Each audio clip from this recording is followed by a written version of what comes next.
भारत से दो देश का पॉलिटिकल शो देख रहे हैं आप। देखिए, चुनावी पारा लगातार बढ़ता हुआ नजर आ रहा है। कल पहले चरण के लिए वोट डाले जाने हैं और इस बीच इस वक्त जो सबसे ज्यादा हलचल सियासी तौर पर देखने के लिए मिल रही है गुजरात, अहमदाबाद, जहां पर गृह मंत्री अमित शाह पहुंचे हुए हैं। कल अमित शाह जो हैं वो गांधीनगर सीट से एक बार फिर अपना नामांकन दाखिल करेंगे। 2019 पहली बार लोकसभा चुनाव इसी गांधीनगर सीट से अमित शाह ने जीता था। गांधीनगर सीट जिसकी पहचान बीजेपी के गढ़ के तौर पर रही है। वैसे तो आप जानते हैं पूरा गुजरात, चाहे 2014 हो चाहे 2019 हो, 26 की 26 लोकसभा सीटें बीजेपी के खाते में जाती हुई दिखी हैं दोनों बार में। और इस बार बीजेपी ये मानकर चल रही है कि उसका जो कंपटीशन है वो अन्य विपक्षी दलों से नहीं है, बल्कि बीजेपी अपनी जो जीत का फासला है उसी को और बढ़ाने के लिए इस बार ये जोर लगाती हुई नजर आ रही है। और अमित शाह का ये जो आज रोड शो था, यहां पर बीजेपी के कार्यकर्ता जो हैं वो भी बार बार इसी बात को दोहराते हुए सुनाई पड़ रहे थे कि साहब इस बार गृह मंत्री अमित शाह को गांधीनगर की सीट से 10 लाख वोटों से जिताना है। गृह मंत्री अमित शाह के इस रोड शो में हमारे सहयोगी नीरज पांडे मौजूद और उन्होंने खास बातचीत अमित शाह से की है, जरा वो सुनिए। हाँ, हम इस समय गांधीनगर में हैं जहां पे गृह मंत्री अमित शाह इस समय रोड शो कर रहे हैं। सर, अपने गृह क्षेत्र में आकर कितना अच्छा लगता है? बहुत आनंद लगता है। यही क्षेत्र से मैं 30 साल तक जनप्रतिनिधि रहा हूं। बचपन से लेकर किशोर अवस्था तक सैकड़ों दीवार पर मेरे हाथ से कमल पुतवाए हैं, पर्दे लगाए हैं, पोस्टर लगाए हैं। यही जनता ने मुझे बड़ा किया है। और जब अब स्वागत में इतने जोश के साथ लोग आते हैं, बहुत अच्छा लगता है अपनों के बीच में आकर। चुनौती देखते हैं गांधीनगर में या गुजरात में? देखिए, 26 की 26 सीटों पर कमल फिर से खिलेगा और ज्यादा बहुमत के साथ खिलेगा। लेकिन प्रियंका गांधी कह रहे हैं कि अगर ईवीएम में कोई गड़बड़ी नहीं हुई तो भारतीय जनता पार्टी 150 से ज्यादा सीटें नहीं जीतेगी। मैं कांग्रेस के नेताओं को पूछना चाहता हूं, जब आपकी राज्य सरकारें चुनकर आती थी तब ईवीएम में गड़बड़ी नहीं होती थी क्या? तेलंगाना सरकार, चेन्नई सरकार, बंगाल सरकार गड़बड़ से चुनकर आई है। यही ईवीएम थे। नाचना ना आए आंगन टेढ़ा, ये कहावत को आज ये घमंडिया गठबंधन बहुत अच्छे तरीके से साबित कर रहा है। राहुल गांधी सर कह रहे हैं कि इलेक्ट्रोल बॉन्ड इस देश का सबसे बड़ा रैकेट है, इस देश का सबसे बड़ा घोटाला है और प्रधानमंत्री नरेंद्र मोदी इसके लिए जिम्मेदार है। अरे यार, काहे को आप राहुल को इतना सीरियसली लेते हो? उनकी पार्टी भी इनको सीरियसली नहीं लेती। इंडिया गठबंधन से सर कोई फर्क देख रहे हैं? कहीं कोई चुनौती मिल रही है? मैं तो पूर्व, पश्चिम, उत्तर, दक्षिण सभी दिशाओं में जाकर आया। कई जगह आपने भी कवर किया है, मेरा ट्रेल कैंपेन को ट्रेल किया है। हर जगह 400 पार का नारा है, 400 पार का उत्साह। गृह मंत्री अमित शाह जो साफ तौर पे कह रहे हैं कि हर जगह 400 पार का नारा है और गृह क्षेत्र में आकर उन्हें बहुत अच्छा लगता है, क्योंकि यहीं पर इस गांधीनगर की तमाम सड़कों पर, दीवालों पर उनका मानना है कि बहुत सारे वॉल पे उन्होंने खुद कमल फूल और भारतीय जनता पार्टी के लिए कैंपेन लिखे हैं, कैंपेन किए हैं, कैंडिडेट्स के लिए वोट मांगे हैं। आज जब वो इनके बीच में आते हैं, यहाँ पर लोगों से वोट मांगते हैं और लोग जब उन्हें इतना समर्थन दे रहे हैं तो उन्हें बहुत अच्छा लगता है। कैमरा निखिल के साथ नीरज पांडे, एबीपी न्यूज, गांधीनगर। और देखिए, अमित शाह को आप सुन रहे थे जिनकी तरफ से प्रियंका गांधी पर जोरदार पलटवार किया गया। कांग्रेस जीतती है तो ईवीएम ठीक होता है और जब कांग्रेस हारती है तो ईवीएम पर सवाल उठाती है, ये अमित शाह की तरफ से कहा गया। राहुल गांधी को गंभीरता से नहीं लिया जाता, कांग्रेस के भीतर भी ये कहकर राहुल पर पलटवार अमित शाह की तरफ से किया गया। और साथ ही वो 400 पार वाला जो टारगेट बीजेपी लेकर चल रही है, हर जगह 400 पार का उत्साह, 400 पार का नारा है, कार्यकर्ताओं में 400 पार का उत्साह है।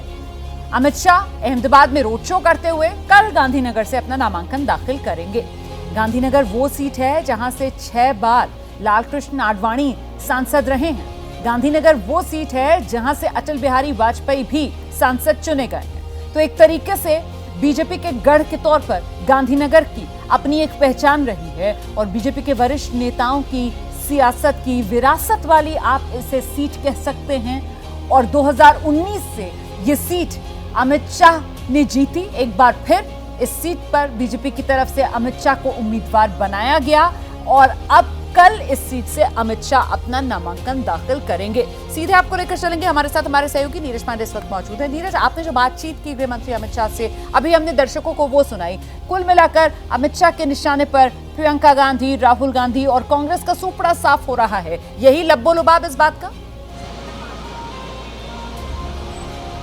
बिल्कुल, भारतीय जनता पार्टी पहले से ही ये बात कहती आई है कि भारतीय जनता पार्टी के सामने कोई चुनौती नहीं, खासकर गुजरात में तो कोई चुनौती है ही नहीं, ऐसा कहना है गृह मंत्री अमित शाह का। आज जब बात हमने की तो उन्होंने कहा कि जो प्रियंका गांधी ईवीएम का विषय उठा रही हैं, दरअसल नाच ना आवे आंगन टेढ़ा जैसी स्थिति है, क्योंकि देश भर में भारतीय जनता पार्टी की जीत हो रही है। नरेंद्र मोदी तीसरी बार प्रधानमंत्री बनने जा रहे हैं 400 पार के आंकड़े के साथ, इसलिए कांग्रेस इस तरह की अनर्गल बातें कह रही है। उन्होंने यहां तक कहा कि तेलंगाना और हिमाचल जैसे राज्यों में, कर्नाटक में जब आपकी सरकार बनी तब ईवीएम सही थी, ईवीएम खराब नहीं थी।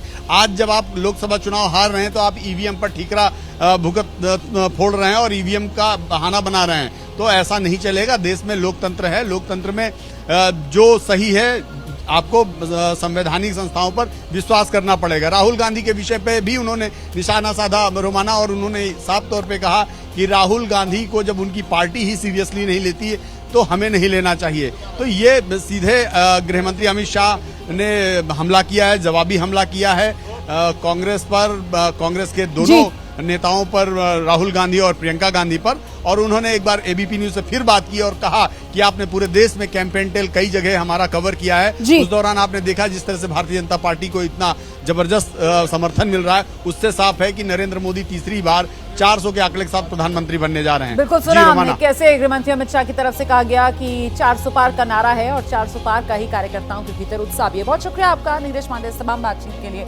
आगे बढ़ेंगे, उत्तर प्रदेश का रुख में करने जा रही हूँ, जहां पर हॉट सीट आप जानते हैं अमेठी बनी हुई है।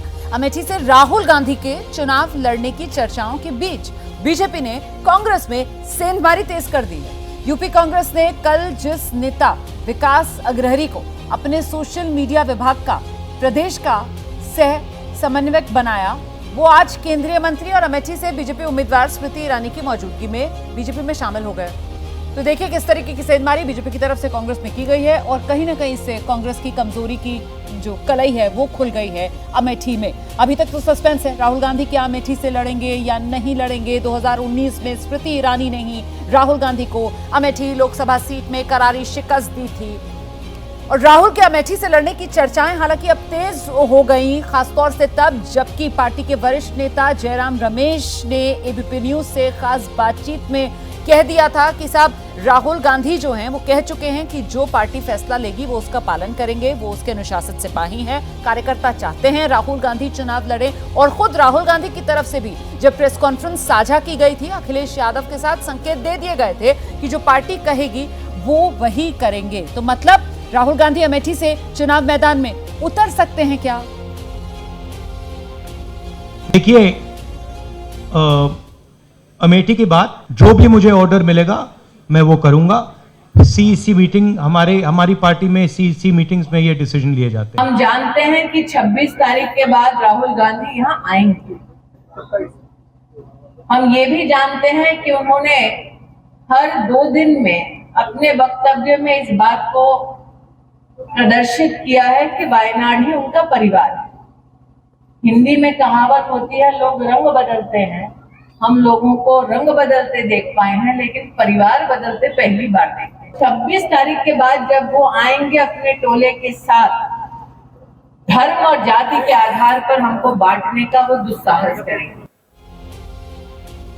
तो ऐसे में अब सवाल यह कि वायनाड के बाद अमेठी, ये जरूरी या फिर सियासी मजबूरी? अब तो करीब करीब तय माना जाए अभय जी, जिस तरीके के संकेत मिल रहे हैं कि अमेठी से राहुल गांधी की उम्मीदवारी संभव लग रही है।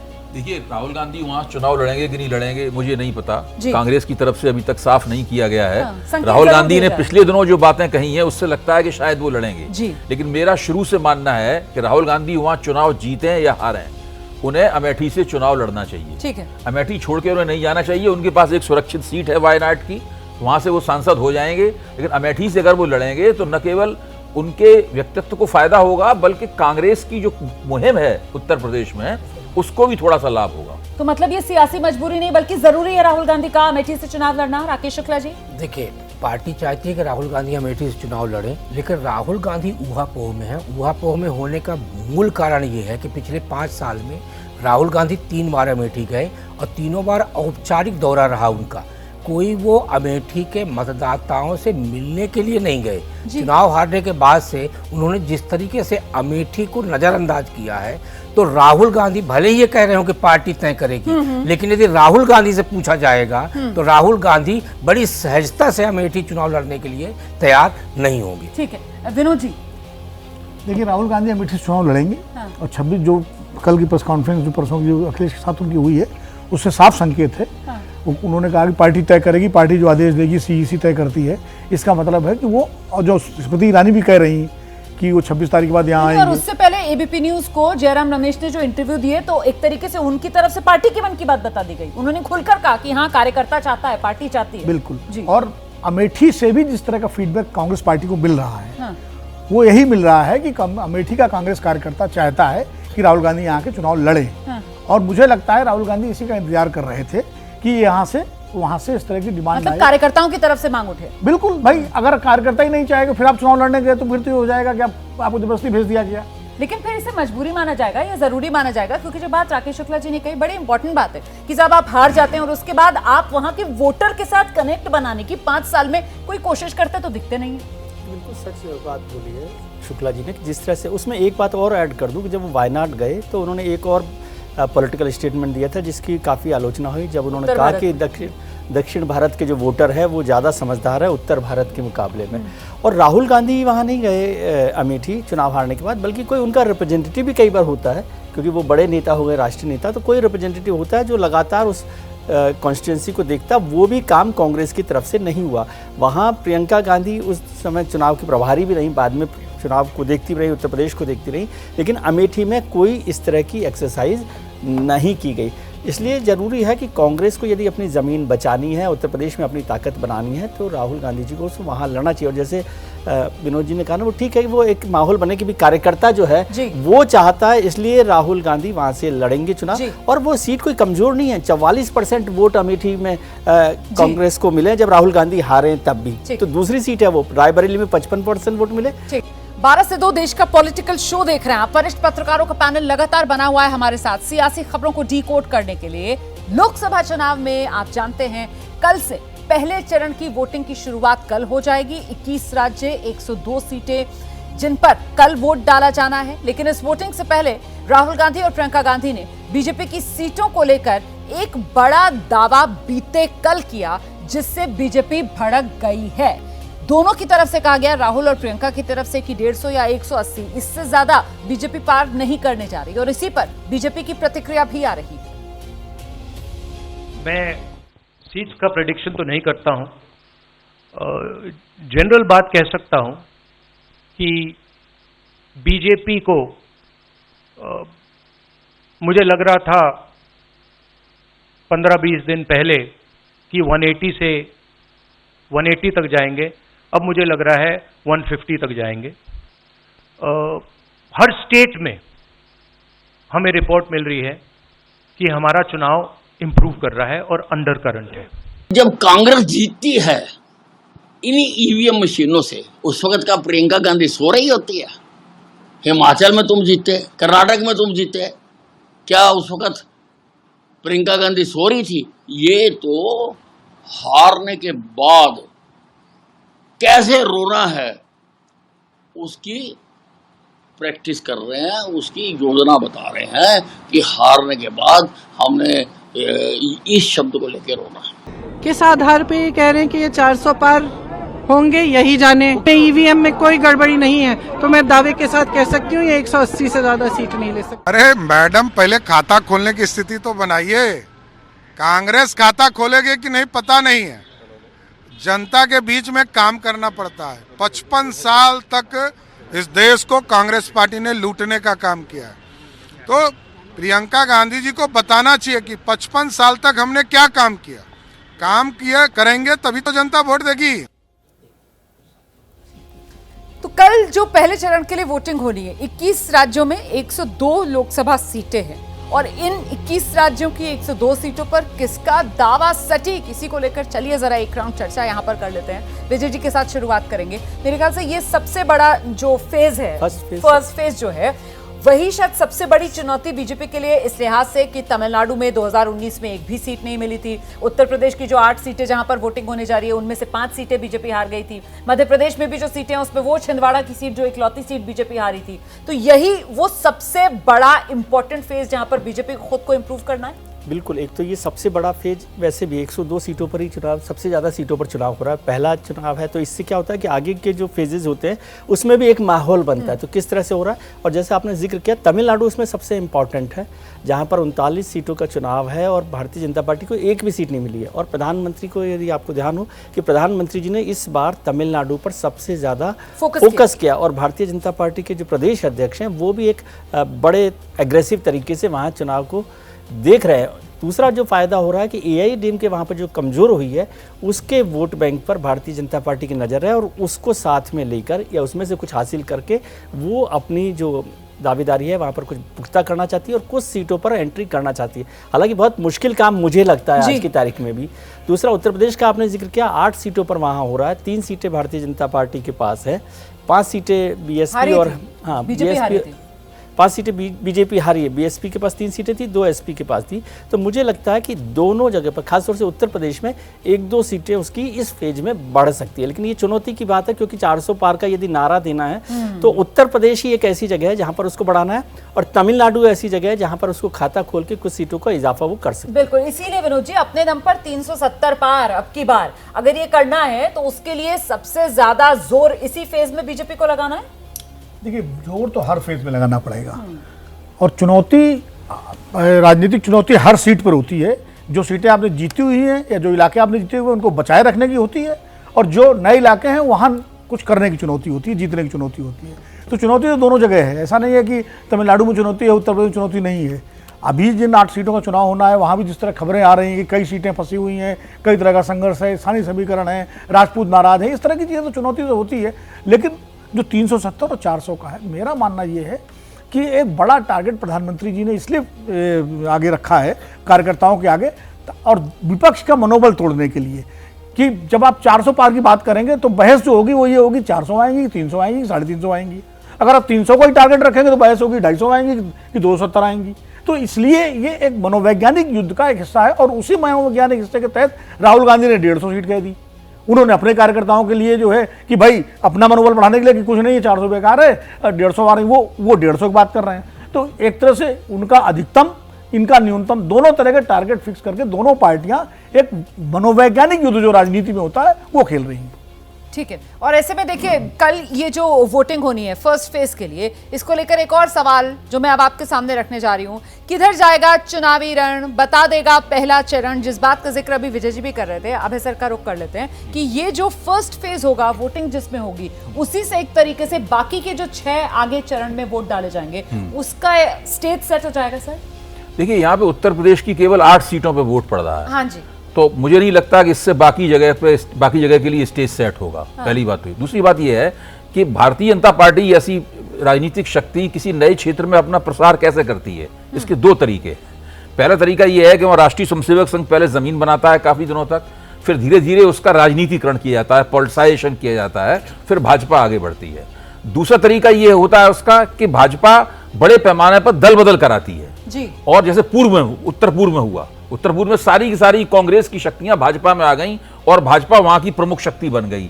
सवाल यह है कि क्या तमिलनाडु में AIADMK चूंकि आजकल कमजोर है और उसके पास जयललिता ऐसा नेता नहीं है, जयललिता के निधन के बाद कोई नेता नहीं मिला है, क्या उसकी शक्तियां भाजपा की तरफ जा रही हैं? ऐसी कोई खबर नहीं है जी। क्या उसके अंदर से बड़े पैमाने पर कार्यकर्ता लोग बीजेपी में जा रहे हैं? इस तरह की कोई खबर नहीं है। भाजपा अपनी तरफ से कोशिश पूरी कर रही है, अन्नामलाई के जरिए, प्रधानमंत्री के दौरों के जरिए, ये बात सही बात है। लेकिन वहां की जो स्थानीय जमी हुई राजनीतिक शक्तियां हैं, क्या वो भाजपा की तरफ दिलचस्पी से देख रही हैं कि ये हमारा भविष्य है? ये सवाल है महत्वपूर्ण। ठीक, शुक्ला जी। देखिए, दक्षिण की यदि हम बात करें तो तमिलनाडु और आंध्र प्रदेश में भारतीय जनता पार्टी की छवि जो है वो हिंदी पट्टी के राजनीतिक दल के रूप में है। इसीलिए भारतीय जनता पार्टी कोई जल्दबाजी नहीं कर रही वहाँ पे। आप देखिए भारतीय जनता पार्टी में 1998 में जब लाल कृष्ण आडवाणी की यात्रा निकली थी कोयम्बटूर में, तब उन्होंने एक बीजारोपण किया था। उसके बाद बीच में उसे कोई राजनीतिक ऊर्जा नहीं मिली।